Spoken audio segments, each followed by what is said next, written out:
A good Erev Shabbos, everyone. Erev Shabbos, Parshas Ki Sisa, Parshas Para. At the end of the Parsha, there's an amazing little section that very often gets lost because the whole Parsha is about such dramatic things, about the Egel Azav, about the golden calf, the aftermath of the golden calf, God teaching Moshe the magic formula which can save us from all tragedies and troubles. And at the end of the Parsha, it tells us that when Moshe came down, his face shone. Kikaron or Panav, because his face was radiant with this incredible light. His brother was freaked out by it. The people, they couldn't deal with it. So the Torah tells us that what Moshe Rabeinu did is that Ubebo Moshe lifnei, when Moshe would go Veichal Moshe midabri tom, when he would finish speaking with them, Vayiten al Panav masva, he would put a masva on his face. When he was with them, he would take that mask off. But when he was walking around town, when he was around the people around the camp, so then there he would keep his face covered. But ask the Bina Li'itim that if the whole purpose was that people shouldn't be afraid of Moshe, then why did he wear it when he was walking around town and take it off when he spoke to the people? Why didn't he wear it when he spoke to the people and then take it off when you walk around town? When you're not sitting right on top of people, when you're not on top of them, you're not around them, so then take the mask off. But when you're around people, if they're so afraid, if they're so weirded out by it, if it's something that they can't handle, then put a mask on when you speak to them. So says the Bina Li'itim that the purpose of Moshe Rabbeinu's putting on the mask wasn't about people being afraid. Wasn't about trying to make sure that people weren't afraid.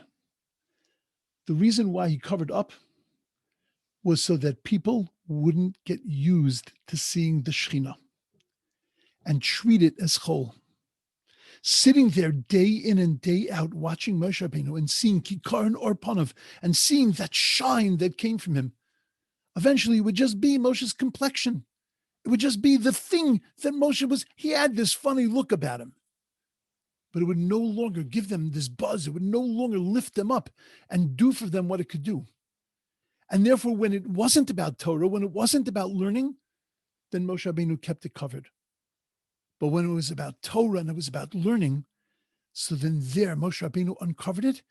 And because they hadn't seen it, they hadn't gotten used to it, every time he would uncover it, it would be something that was so magnificent, something that was so impressionable, something that would lift them up in such an incredible way.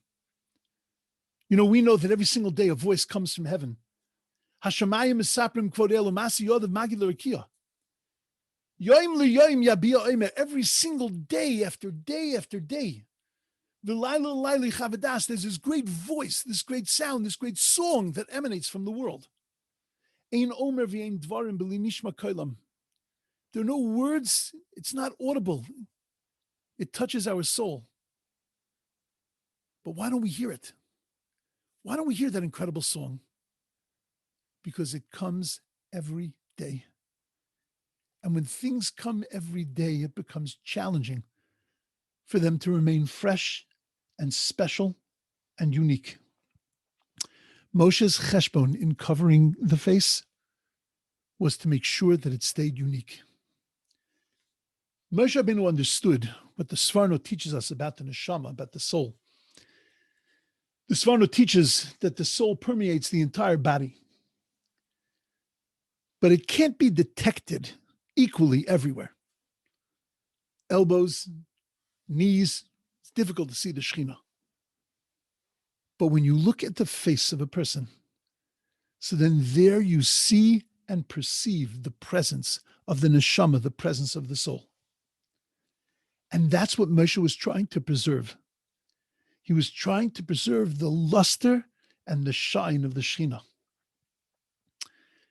You know, it's an important ha'ara as we get used to this reality of masks. And they are so annoying and they are so difficult. They they make us uncomfortable. But we always have to look and to see the advantage in the disadvantage. And we have to recognize another opportunity to realize how special and precious it is to actually see the face of another person.